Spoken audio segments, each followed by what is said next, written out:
राधा तू बड़ भागिनी, कौन तपस्या कीन। तीनों लोक के पालनहार, हैं तेरे आधीन। जय श्री राधा, जय श्री कृष्णा। कार्तिक मास महात्म्य सुनने वाले सभी भक्तों का आज की कथा में हार्दिक स्वागत है। भगवान श्री कृष्ण और श्रीमती राधा रानी की कृपा सदैव आप और आपके समस्त परिवार पर बनी रहे। और अब आप सुनेंगे कार्तिक मास की कहानी। एक बुढ़िया माई थी जो चातुर्मास में पुष्कर स्नान किया करती थी। एक बार की बात है, जब सास पुष्कर स्नान के लिए जाने लगी तो उसने अपनी बहू से कहा कि बहू, मेरे लिए फलाहार बना दो। क्योंकि बुढ़िया माई चातुर्मास का व्रत करती थी, इसलिए बुढ़िया माई ने अपने लिए फलाहार यानी कि व्रत उपवास में खाने योग्य भोजन बनाने के लिए अपनी बहू से कहा। अब बहू ने बात तो सुनी, लेकिन फलाहार बनाया नहीं। बुढ़िया माई के बैग में खाली टिफिन ही रख दिया। अब जब बेटा माँ को पहुँचाने के लिए पुष्कर गया तो रास्ते में उसने माँ से बोला, माँ फलाहार कर लो। फिर जहाँ पानी मिला वहीं बुढ़िया माई फलाहार करने बैठ गई तो भगवान की कृपा से खाली टिफिन भी फलों से भर गया। बुढ़िया माई ने फलाहार कर लिया। पुष्कर में पहुंचकर बेटे ने माँ के रहने के लिए एक झोपड़ी बना दी और बेटा वापस अपने घर आ गया। रात्रि में श्रावण मास आया और बोला, बुढ़िया माई दरवाज़ा खोल। तब बुढ़िया माई ने पूछा, आप कौन हैं? बोला, मैं श्रावण मास हूँ। बुढ़िया माई ने तुरंत दरवाज़ा खोल दिया। फिर बुढ़िया माई ने शिव और पार्वती की पूजा अर्चना की, बेलपत्र से अभिषेक किया। फिर जाते समय श्रावण मास ने बुढ़िया माई को आशीर्वाद दिया और बुढ़िया माई की झोपड़ी की एक दीवार सोने की हो गई। भाद्रपद मास आया तो उसने भी दरवाज़ा खोलने को कहा। बुढ़िया माई ने दरवाज़ा खोला और सत्तू बनाकर कजरी तीज मनाई। भाद्रपद मास ने बुढ़िया माई को आशीर्वाद दिया और झोपड़ी की दूसरी दीवार भी सोने की हो गई। फिर आश्विन मास आया और उसने भी दरवाज़ा खोलने को कहा। बुढ़िया माई ने दरवाज़ा खोला, पितरों का तर्पण किया, ब्राह्मणों को भोज कराकर श्राद्ध किया। फिर नवरात्रि में माँ दुर्गा को अखंड ज्योति जलाकर प्रसन्न किया और सत्य की विजय दिवस के रूप में बुराई का अंत की खुशी में दशहरा मनाया। आश्विन मास ने जाते समय प्रसन्न होकर तीसरी दीवार भी बहुमूल्य रत्नों से जड़ित कर दी और बुढ़िया माई को सदैव प्रसन्न रहने का आशीर्वाद भी दिया। इन सब के बाद आया कार्तिक मास और कार्तिक मास ने भी बुढ़िया माई को दरवाज़ा खोलने को कहा। बुढ़िया माई ने दरवाज़ा खोला। अति प्रसन्न मन से कार्तिक स्नान किया, दीपदान करके दिवाली मनाई, गोवर्धन पूजा की, भैया दूज मनाई, गोपाष्टमी मनाई और आंवला नवमी मनाई। कार्तिक मास ने जाते समय आशीर्वाद दिया और झोपड़ी के स्थान पर महल बन गया। अब बुढ़िया माई गरीबों की सेवा करती थी और भजन कीर्तन में अपना समय व्यतीत करने लगी। बेटा जब अपनी माँ को लेने आया तो माँ को और झोपड़ी को पहचान ही नहीं सका और जब पड़ोसियों से पूछा तो उन्होंने बताया। फिर बेटा माँ के चरणों में गिरकर बोला, माँ घर चलो। फिर सारे सामान के साथ बेटा माँ को घर लेकर आया। अब सासू माँ के ठाठ देखकर बहू के मन में आ गया लालच और उसने अपनी माँ को भी पुष्कर छोड़कर आने को कहा तो उसका पति अपनी सास को भी पुष्कर छोड़कर आ गया। परंतु बहू की माँ की धर्म कर्म में बिल्कुल भी रुचि नहीं थी। वो तो 4 समय भोजन करती और फिर दिन भर सोती थी। चारों मास आए और चारों मास चले भी गए, लेकिन बहू की माँ ने कोई भी धर्म कर्म का कार्य नहीं किया। अब जब चारों मास चले गए तो झोपड़ी गिर गई और बहू की माँ गधी की योनि में चली गई, क्योंकि औरत होती है लक्ष्मी का रूप और इसलिए औरत को लक्ष्मी की तरह चंचल होना चाहिए, भगवान की पूजा करना चाहिए और अतिथि का सम्मान करना चाहिए। इसके साथ ही दान पुण्य करना चाहिए। लेकिन बहू की माँ ने इन 4 महीनों में कोई भी शुभ कर्म नहीं किया, इसलिए उसे गधी की योनि प्राप्त हुई। जब 4 मास समाप्त हो गए तो बहू ने अपने पति से कहा, सुनो जी, अब तो चातुर्मास समाप्त हो गया है, इसलिए अब जाकर मेरी माँ को वहाँ से वापस ले आओ। जब जमाई सास को लेने गया तो वो तो वहाँ मिली ही नहीं। लोगों से पूछने पर पता चला कि तेरी सास धर्म कर्म कुछ नहीं करती थी, खाती थी और सोती थी, जिससे वो गधी की योनि में चली गई। जवाई गधी योनि अर्थात सास को बांधकर घर लेकर आ गया। जब बहू ने उसे देखा तो उससे पूछा कि मेरी माँ कहाँ है।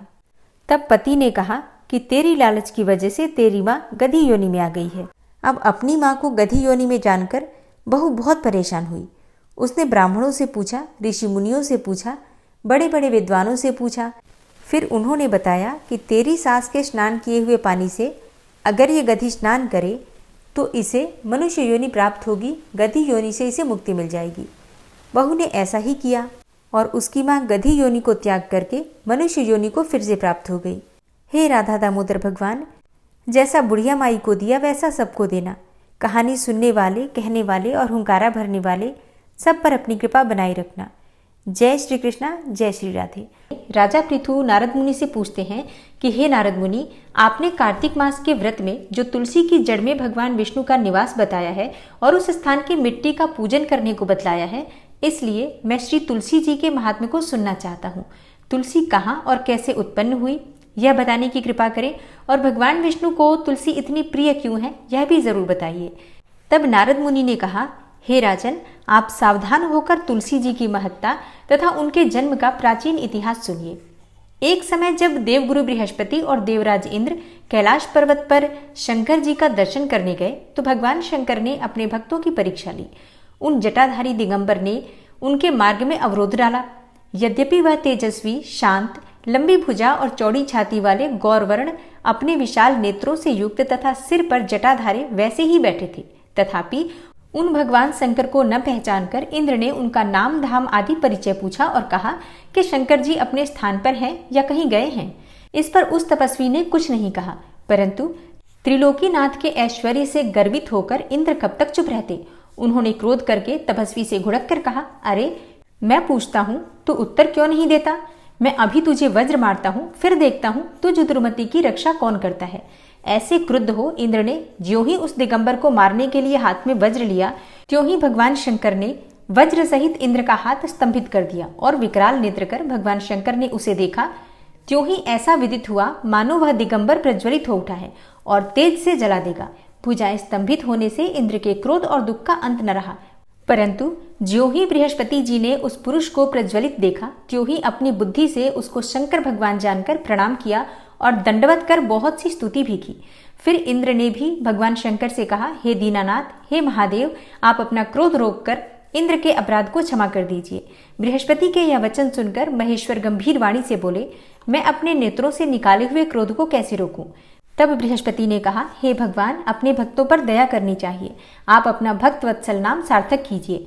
आप अपने इस तेज को कहीं और स्थापित कर दीजिए और इंद्र का उद्धार कीजिए। तब भगवान शंकर ने गुरु बृहस्पति से कहा, मैं तुम्हारी स्तुति से प्रसन्न हूँ। जो तुमने इंद्र को जीवन दान दिलवाया है, मैं विश्वास करता हूँ कि मेरे नेत्रों की अग्नि अब इंद्र को पीड़ित न करेगी। बृहस्पति से ऐसा कहकर भगवान शंकर ने अपने माथे से निकाले हुए अग्निमय तेज को अपने हाथों में लेकर क्षीर सागर में डाल दिया। फिर लीलाधारी भगवान अंतर्ध्यान हो गए। इस प्रकार जिसको जो जानने की इच्छा थी उसे जानकर इंद्र और बृहस्पति अपने स्थान को चले गए। राजा पृथु ने कहा, हे देवर्षि, आपको नमस्कार है। कृपा कर आप यह कहिए कि जिस समय भगवान शंकर ने अपने माथे का वह तेज क्षीर सागर में डाल दिया तो उस समय क्या हुआ? नारद जी ने कहा, हे राजन, जब भगवान शंकर ने अपना वह तेज क्षीर सागर में डाल दिया तो उस समय वह शीघ्र ही बालक होकर गंगा सागर के संगम पर बैठकर संसार को भय देने वाला रुदन करने लगा। उसके रुदन से समस्त संसार व्याकुल हो उठा। लोकपालों के मन में भी व्याकुलता हुई। चराचर चलायमान हो गया। शंकर सुवन के रुदन से ब्रह्मांड व्याकुल हो गए। समस्त देवता और ऋषि मुनि व्याकुल होकर लोक पितामह श्री ब्रह्मा जी की शरण में गए। सबने मिलकर श्री ब्रह्मा जी को प्रणाम किया और स्तुति की। फिर कहा कि हे पितामह, यह तो बड़ा भयंकर समय उपस्थित हुआ है। हे महायोगिन, इसका नाश कीजिए। तब देवताओं की ऐसी बात सुनकर श्री ब्रह्मा जी सत्यलोक से उतरकर उस बालक को देखने के लिए समुद्र तट पर आए। समुद्र ने ब्रह्मा जी को आता देखकर प्रणाम किया और बालक को उठाकर उनकी गोद में दे दिया। तब विस्मित होकर श्री ब्रह्मा जी ने पूछा, हे सागर, तुम शीघ्र कहो कि यह बालक किसका है? समुद्र ने विनम्र शब्दों में कहा, प्रभु, यह तो मैं नहीं जानता, किंतु मुझे इतना अवश्य ज्ञात है कि गंगा सागर के संगम पर प्रकट हुआ है। अतएव हे जगतगुरु, आप इस बालक का जात कर्म आदि संस्कार कीजिए, इसका जातक फल बताइए। नारद जी कहते हैं कि इधर तो सागर ब्रह्मा जी के गले में हाथ डालकर बार बार उनका आकर्षण कर रहा था। फिर तो उसने ब्रह्मा जी का गला इतनी जोर से पकड़ा कि उससे पीड़ित हो ब्रह्मा जी के नेत्रों में आंसू टपकने लगे। किसी प्रकार से ब्रह्मा जी ने अपने दोनों हाथों का जोर लगाकर अपना गला छुड़ाया और सागर से कहा, हे सागर, सुनो, मैं तुम्हारे पुत्र का जातक फल कहता हूँ। मेरे नेत्रों से जो यह जल निकला है, इसका कारण इसका नाम जलंधर होगा। यह उत्पन्न होने के साथ ही तरुण हो गया है। इससे यह सब शास्त्रों का पारगामी, महापराक्रमी, महावीर, बलवान, महायोद्धा और रण दुर्मद होगा। यह बालक सब दैत्यों का अधिपति और भगवान विष्णु को जीतने वाला होगा तथा यह कहीं भी नहीं हारेगा। एक भगवान शंकर को छोड़कर यह सबसे अवध्य होगा। जहां से उत्पन्न हुआ है फिर वहीं जाएगा। इसकी स्त्री बड़ी पतिव्रता, सौभाग्यशालिनी, सर्वांग सुंदरी और परम मनोहर, मिष्टभाषिणी तथा शीलवान होगी। तब नारद जी कहते हैं, हे राजन, सागर से ऐसा कहकर ब्रह्मा जी ने शुक्राचार्य को बुलाकर उनके हाथों से बालक का राज्याभिषेक करवाया और स्वयं अंतर्ध्यान हो गए। हरे कृष्णा। कार्तिक मास महात्म का आज का अध्याय समाप्त हुआ। इसके बाद जलंधर ने क्या किया, ये सारा वृतांत आप कल की कथा में सुनेंगे। और अब आप सुनेंगे श्री तुलसी चालीसा। श्री तुलसी महारानी करु विनय सिरनाय, जो मम हो संकट विकट दीजे मात नशाय। नमो नमो तुलसी महारानी, महिमा अमित न जाए बखानी। दियो विष्णु तुमको सन्माना, जग में छायो सुयस महाना। विष्णु प्रिया जय जयति भवानी, तिहु लोक की हो सुख खानी। भगवत पूजा करे जो कोई, बिना तुम्हारे सफल न होई। जिन घर तव नहीं होय निवासा, उस घर कर ही विष्णु नहीं बासा। करें सदा जो तव नित सुमिरन, तेहि के काज होय सब पूरन। कार्तिक मास महात्म तुम्हारा, ताको जानत सब संसारा। तव पूजन जो करे कुंवारी, पावे सुंदर वर सुकुमारी। करे जो पूजा नित प्रति नारी, सुख संपत्ति से होय सुखारी। वृद्धा नारी करे जो पूजन, मिले भक्ति होवे पुलकित मन। श्रद्धा से पूजे जो कोई, भवनिधि से तर जावे सोई। कथा भागवत यज्ञ करावे, तुम बिन नहीं सफलता पावे। छायो तब प्रताप जग भारी, ध्यावत तुम्हीं सकल चित धारी। तुम्ही मात यंत्रन तंत्रन में, सकल काज सिद्धि होवे क्षण में। औषधि रूप आप हो माता, सब जग में तव यश विख्याता। देव ऋषि मुनि और तपधारी, करत सदा तव जय जयकारी। वेद पुराणन तव यश गाया, महिमा अगम पार नहीं पाया। नमो नमो जय जय सुख कारणि, नमो नमो जय दुख निवारणी। नमो नमो सुख संपत्ति देनी, नमो नमो अघ काटन चेनी। नमो नमो भक्तन दुख हरणी, नमो नमो दुष्टन मद छेनी। नमो नमो भव पार उतारणी, नमो नमो परलोक सुधारणी। नमो नमो निज भक्त उबारणी, नमो नमो जन काज सवारणी। नमो नमो जय कुमति नशावनी, नमो नमो सब सुख उपजावनी। जयति जयति जय तुलसी माई, ध्याऊं तुमको शीश नवाई। निज जन जानि मोहि अपनाओ, बिगड़े कारज आप बनाओ। करूं विनय मैं मात तुम्हारी, पूर्ण आशा करहु हमारी। शरण चरण कर जोरी मनाऊं, निश दिन तेरे ही गुण गाऊं। करहु मात अब मोह पर दाया, निर्मल होए सकल मम काया। मांगू मातु यही बर दीजे, सकल मनोरथ पूर्ण कीजे। जानू नहीं कछु नेम आचारा, क्षमहु मातु अपराध हमारा। 12 मास करे जो पूजा, तासम जग में और नहीं दूजा। प्रथम ही गंगा जल मंगवावे, फिर सुंदर स्नान करावे। चंदन अक्षत पुष्प चढ़ावे, धूप दीप नैवेद्य लगावे। करें आचमन गंगा जल से, ध्यान करे हृदय निर्मल से। पाठ करे फिर चालीसा की, स्तुति करे मात तुलसा की। यह विधि पूजा करे हमेशा, ताके तन नहीं रहे कलेशा। करे मास कार्तिक का साधन, सोवे नित पवित्र हुई जाहि। है यह कथा महासुखदाई, पढ़े सुने सो भव तर जाई। यह श्री तुलसी चालीसा, पाठ करे जो कोय। गोविंद सो फल पावही, जो मन इच्छा होय। तुलसी चालीसा संपूर्ण। और अब आप सुनेंगे तुलसी महारानी की आरती। तुलसी महारानी नमो नमो, हरि की पटरानी नमो नमो। तुलसी महारानी नमो नमो, हरि की पटरानी नमो नमो।